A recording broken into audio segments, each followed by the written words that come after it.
Hello everyone. This is Food is a Conversation Alumni Edition, and I'm just opening my cheat sheet to be able to tell you which session is today. But I think we reached actually 70. So it is, let me check, 70, exactly. So today is the 70th session of these conversations, and while I'm waiting for my guest to that these conversations are very casual, and the aim is to introduce you all of our ecosystem members who attended any of the educational programs organized by the Future Food Institute. Let it be the Food Innovation Master Program. Ciao, Matteo. Ciao, buongiorno. Good morning, good afternoon. I quickly do the intro and then we can jump right in. Perfect. So, as I mentioned, Future Food organized a lot of different educational programs so far. Let it be summer schools or shorter hackathons or the Food Innovation Master Program, which is a 12 months program. And also the Food and Climate Shaper bootcamps, what we organized together with the Food and Agriculture Organization of the United Nations. This is actually very recent or like very timely matter because we are in the final week of the third edition of the digital bootcamp. So very soon I have a new batch of climate shapers to interview in these sessions. I encourage everyone to please post questions in the chat if you want. Of course, we already prepared what we want to talk about, but it's up to you if you want to join the conversation. If you don't have the chance to stay with us the entire time, no problem, because the conversation will be posted on our IGTV and also on our YouTube channel, dedicated YouTube playlist. So you will find all of the 70 sessions, what we recorded so far. I always recommend everyone to watch this instead of Netflix. I think it's pretty good for a weekend binge watch option. But now, without me taking too much time with the introduction, let me hand over to today's guest. Matteo, please introduce yourself. Tell us where you are dialing in from and how did you end up on the bootcamp last year? Okay, thank you. Thank you, Julia, for inviting me. Good morning, good afternoon to all of you guys. I'm Matteo. Actually, I live in Milan. I don't know, I suppose it's not the last edition, but one edition of the Future Food Bootcamp that I attended last summer. So immediately after the first lockdown in Italy. It was a really amazing experience. To be honest, I discovered this opportunity just Googling on the web because I was looking for something related to innovation and sustainability. And you probably know even better than me that those are the two main features or characteristic of the bootcamp that was digital, and I suppose you are attending to a digital edition. So I discovered the program and I decided to apply. It was really quite easy. Then I met Julia, that was my angel during the whole program and supported me in every step. And it was not so easy because you know that matching the agenda with your professional appointment is not so easy. Some sessions were during the afternoon or in the morning, but I dealt with it was a really enriching experience. Then I go through why I'm talking today about a specific experience that I'm doing in my company. Basically, I work for a company that is called Zambon. So I work in the pharmaceutical sector, and at the moment, I'm an HR learning and development specialist. Thank you. So actually, Matteo is one of the examples who, not by name, but by his discipline, I always bring up when someone asks me, who is the bootcamp organized for? So who are the participants? And when we talk about that, it's a very multidisciplinary group. So the diversity is not only in generations and cultures or geographical locations, but also in disciplines. One of the examples I always bring up is actually Matteo, that he was joining us from a corporate environment, from a pharmaceutical company, still finding very valuable input and learning experience related to climate change and food. So Matteo, can you tell us how the learning experience for you was? Was that the first digital learning experience you did, or do you have a comparison? And what were the main learning modules or points? What were your takeaways? Yeah, no, it wasn't my first experience. I'm quite addicted to digital learning experience or courses because it's my job. So I like to be updated. So I spend many times in looking for the best or in the most innovative experience you can take on the web or whatever.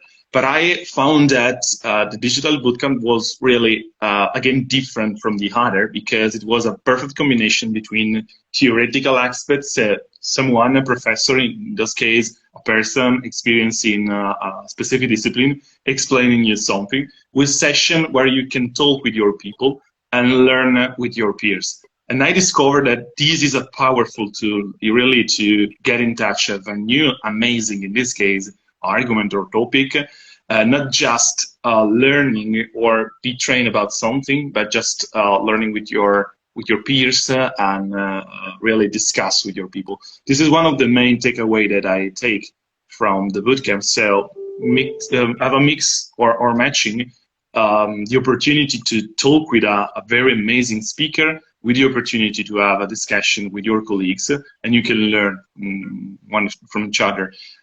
Inside my class, that was few people from India. They were doing something really amazing in the food industry. I didn't really think about it. They were creating startups, really trying to solve very concrete and very huge problem. And that was amazing too. Probably it was my second takeaway, because I discovered that on the food industry, there are a lot of guys, smart guys, doing amazing things, try to really make a revolution in one of the probably ancient field of practice of the humanity. So food is the product for excellence, okay? But still today, there are people that are innovating in that field. And the third takeaway for me, it was that it's something that I'm trying to adapt in my industry and in my company, is the concept of the ecosystem. So how we can connect together so many people, and we're exactly discussing about the different profiles that you have inside the digital bootcamp, how we can connect different industry, the entire supply chain of the food. We cannot do it just with a plain business model, but we can do it with the ecosystem in our mind. It is an approach that is able to connect all the different aspects and value even the existing resources that you have. So this are basically my three takeaways. The first two related to how we can learn from peers to peers and people to people. And the last one is about the approach that we have to embed in our daily life, in our business sector that is connected to the ecosystem. Well, thank you for this overview. And here I also would like to mention that Matteo, for me, is getting the badge of the local discovery wizard, because he was not only managing one local discovery during the digital bootcamp, but invited multiple people. So what is a local discovery? That's one of the assignments actually built on the ecosystem map, what the participants do on the first week. We encourage the participants to reach out to actors in their community who are already active towards a better food system or towards climate change. So who they want to give a voice to and showcase to the others, let them be the bootcamp participants, but also their own community. And so, Matteo, I think you hosted like 3 local discoveries during the digital bootcamp.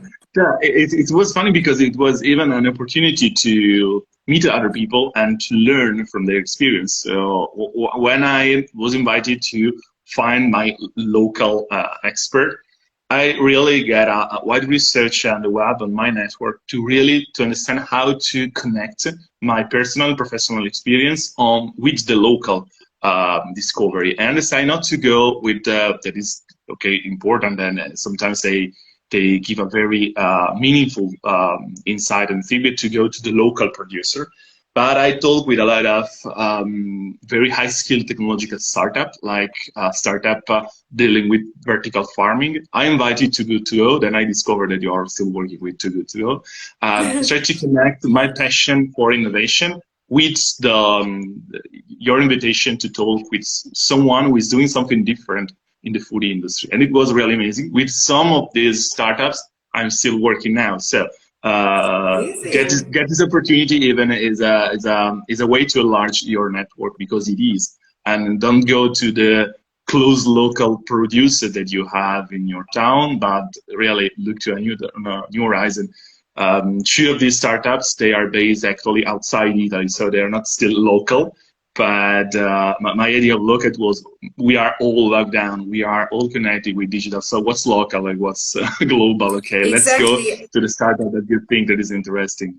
Yeah, I think the definition of local can be understood in a different way. And while it's about procurement, that can mean something else. But when we talk about local and part of your ecosystem, then this geographical distances can actually grow. And I mean, Exactly. Italy is a big country. Hungary, I would have geographically a very limited environment. However, my network is like way bigger, right? So I always tell everyone to think out of the box, and when they created their ecosystem map, try to pick someone from that map and introduce to the others.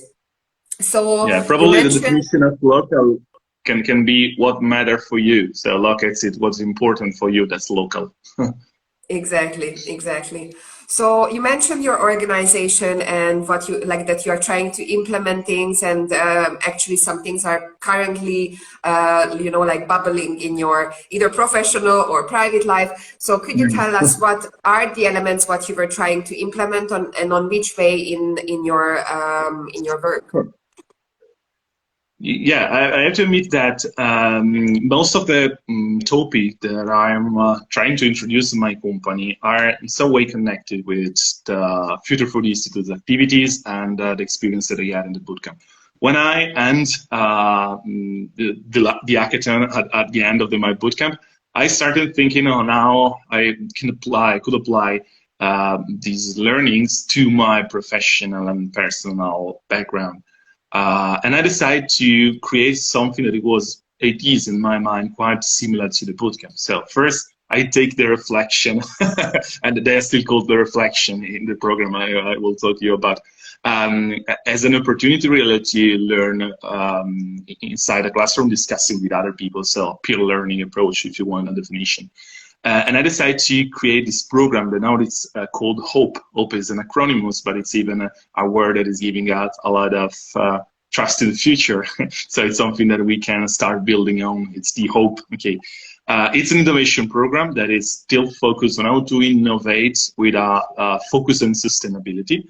And we are still working with you as a network, inviting Sarah and Xavi or other people that are very prepare. There are, in some cases, quite a visionary on how we can innovate the food industry. And we start this program, try to translate your approach inside our market, so inside the pharmaceutical sector. It's not easy, but probably this is my give back to you. So I have learned so much with you. I decided to create another program that is similar to what you are doing. Obviously, it's bigger because we have more time in our company. So I hope will last at the end more or less 8 months. Okay, 8 months of innovating every day our approach, trying to convert the ecosystem in an approach that can really substitute the business model as a business approach. So I can say my project work at the end of the digital bootcamp, it is hope. So it's my idea to translate this approach inside the pharmaceutical industry. It's not easy, as I was saying to you, because our industry is starting now understanding the importance of sustainability, and we see our focus on product and not on the ecosystem. So switching this approach is something that is quite hard to do. And that's the reason why we are investing in innovation, because for our company, for our market sector, it's something really, really new. And we can take a lot of experience from what you have done in the food industry, because you started, I don't know, 20 years ago, starting innovating the approach and the mindset.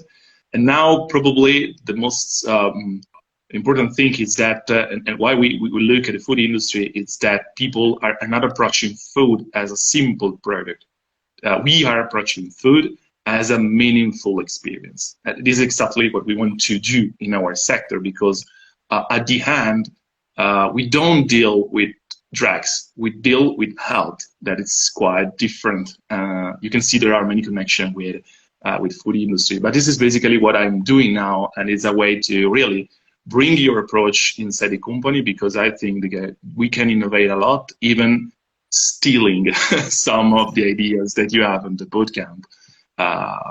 I suppose you don't mind. Your colleagues, how do they resonate with this new approach? What you are trying to implement in your organizational Yeah. culture? How do they perceive this new way of approaching innovation? Yeah, it's again quite strange for them because we start talking them that the business model Canvas, for instance, is not working anymore. That thinking on linear approach is not working anymore. And at the beginning, they were quite shocked.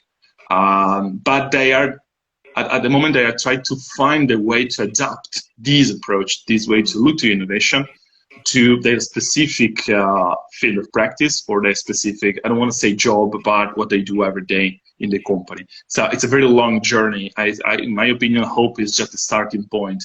You cannot end up with a specific prototype and say, okay, we finished to do innovation, okay, because innovation is a continuous process, okay. So this is a starting point.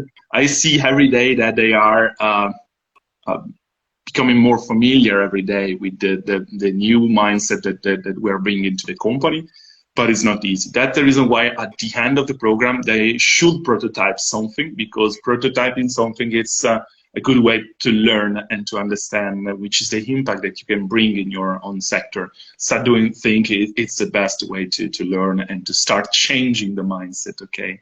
So hope is not just a theoretical approach, and this is something that I have learned with you. So the bootcamp, it's really far from a knowledge-based approach. It's quite far from theory. It's practical, even if it's all digital. It was quite an amazing takeaway for me. Yeah, I try to call it a hybrid experience, but because despite the fact that I never met you in person, we spent so much time together, but then the participants need to be active during the bootcamp in their communities and maybe take this approach further in their practice. So I prepared a question. I actually was waiting for the right person to ask this question from. So there is this quote which states, and it's not just a quote, it's actually a statement, that people are fed by the food industry who doesn't care about or doesn't pay attention to our health. And people are treated by the health industry who doesn't pay attention to our diet. So what do you think about this statement, and how do you think we could approach to change this? That's terrible true, fortunately. So I totally agree with these sentences, with this definition. Sure, we should match as industry. So I take the approach of my industry. We should pay attention to the fact that the cure is a process. So drug at the end, it's all in just a little part in some case of the process of the journey that you have to put in place to become your health status. That's particularly true in all the chronic diseases that are, let me say, the most common disease in Europe, for instance, or even in the US. I'm not talking about COVID, that it's not chronic at the moment. Okay, it's something that we have already to face with the vaccine. But if we take a look even with more complex disease, like all the oncology and the cancer world, we are now seeing that food is very important to support the cure process and the cure journey. You have a lot of tools and a lot of insights that connect people with their status, with their daily activities. At the moment, we are just discovering all these insights. So we are now approaching to the fact that you cannot just take the drugs. You should perform a specific habit if you want to cure yourself, okay? And this is more connected with the idea of the prevention. If I will remain in the healthcare or pharma industry, my goal, I will satisfy if I really will try to put this discussion inside our sector, is that probably we have to think that the business model based on drugs has come to an end. We have to think on how to create a business model based on prevention. That, if you think, is exactly a concept that is connected to food.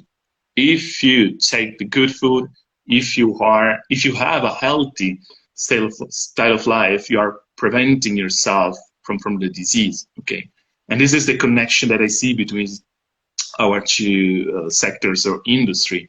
We have to do a lot of steps from our point of view, because we are quite far from this view. And we can learn from you, and we should try to connect these two approaches to understand how we can cure people with the food, and how we can pay more attention before the disease. Okay, this is something that it's our field. It's our field because we, at the end, we are working for the healthcare sector overall, and we can see nowadays that the impact of the COVID-19 it's huge on the national healthcare system of every country.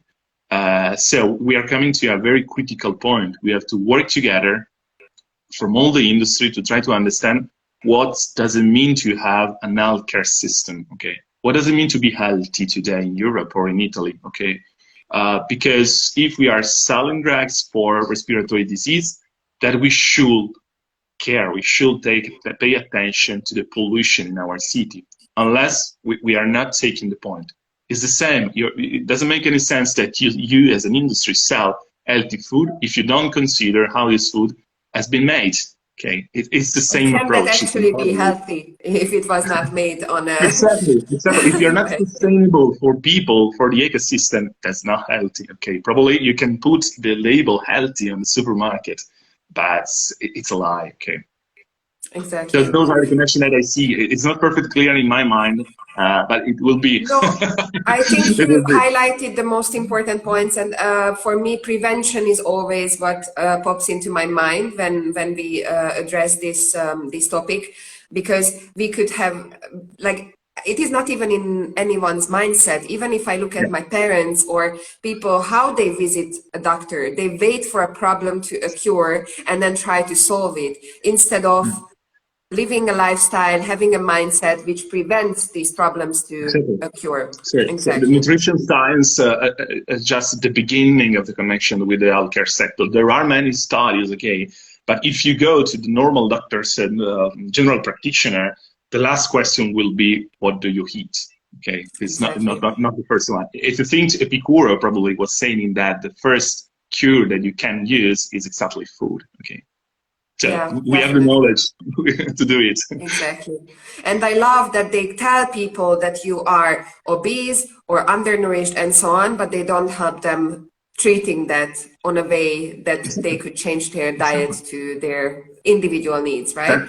Those approaches So will yeah, reduce even the cost of the healthcare system overall. exactly. So that was a call out to the health industry and to the food industry to get a bit closer together. So I Yeah, like to I will leave do these my messages little out piece. I will there. do, I will do my little Exactly. job. I don't know, but if we can do together, and this is another thing that you practice very well every day. If we connect together, we can try to solve the problem together. Okay, because it's a matter of Zambon. So Zambon can address this problem because it's huge, it's enormous. Okay, we have to work together as a single team, as a single. I don't want to say company, but a single network to try to address the problem because it's a matter of us. It's connected with all we do every day. We should care more about the healthcare system in our countries, I suppose. Definitely. So yeah, I think this leads perfectly into the final question, what I ask from Whoa. everyone on these sessions, and that's about how do you imagine your preferred food future?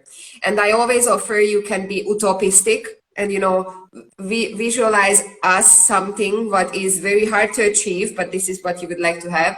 Or you can also stay realistic and take into consideration the boundaries what we have right now. Okay. No, it doesn't make any sense to stay realistic when you're trying to answering a very challenging question like the one you're doing. My idea, what I discovered in the bootcamp, is that it's a false contrast to say technology versus local or versus tradition.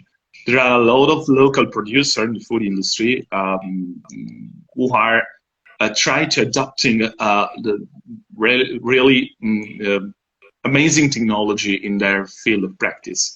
And my idea to talk about the vertical farm, it was exactly because I wanted to connect these two approaches. And I discovered that today vertical farming is not so far from even a small company or even from consumer. So you can quite easily adapt a very complicated and complex approach and technology to what you do every day. So this brings to a connection that probably the future of food will be tremendously local. So probably we have to stop thinking on big supply chain bringing food from India when we have the rice just a few kilometers from where we are. Okay, this is completely will be reshape the way we think our connection between one country and another. But the paradigm that we have based our economic growth is not still working at the moment. Okay, it doesn't make any sense to produce so far to consume locally when you have the condition to create exactly the food that you need. Probably not in your city, but in the surrounding of your city. So my idea of the future of food, it's local with a very high investment in technology. So using AI, using IoT, really to enable even the single producer to produce a lot of food, high quality food, in a respectable way for the country. The only problem is that the history of food is teaching us that it takes probably centuries to really understand how we can promote the best approach towards the ecosystem. So our tradition are based on approaches that has been has been made in decades and decades and decades of fail and errors and trials. We have just few years to find a new way to really value the ecosystem and to produce in a sustainable way. But I'm optimistic, so I think that if we connect the tech approach with the tradition that we have, for instance, in Italy, and even the traditional approach that normally our community of producers, they practice very well, we can find the answer for that. So my idea is to connect the small farmer with the tech giant and put together in a very transdisciplinary way to understand how we can really promote a more sustainable food industry. But in my opinion, will be a local food industry, more or less. My perspective is one of the, let me say, middle-class man in a European state. So probably will be completely different if you talk with a person from India or China, because they have different problem. We don't have a problem of giving food to people, okay? Because all the people in Europe, more or less, they can easily access to food. This has changed completely the perspective. So I'm thinking that probably we have to reduce our consumption and balance more what we do every day. I discovered that during the lockdown, we were able in Italy to reduce the food waste because people had more time to pay attention to what they were consuming, okay? That's it's amazing. With our really new habits, you can reduce the food waste. So the answer will be habits and technology. If we put together habits, tradition, and technology, probably we will find a way to the key to make our future more sustainable in a local way. Yeah, this is my idea. Thank you so much for sharing this. I always tell everyone, let's take action towards our preferred food future. Sure. Let it be different. Let us be in different locations. And as you mentioned, we have different, maybe the same problems in a different context, what we need to find different solutions for. But I'm confident that our climate shaper community is definitely taking one action at a time to achieve these goals. So I would like to thank you for spending this half an hour with me this morning. Thank you. Thank you so much. And for those who joined us later, don't worry, you can listen to this inspiring conversation from the beginning. In a few minutes, it will be uploaded on our IGTV. And please stay tuned because the next conversation is next Tuesday evening. Central European time. We will post it, of course, on our social media channels. Matteo, have a lovely day. You too. Thank you, guys. Bye-bye.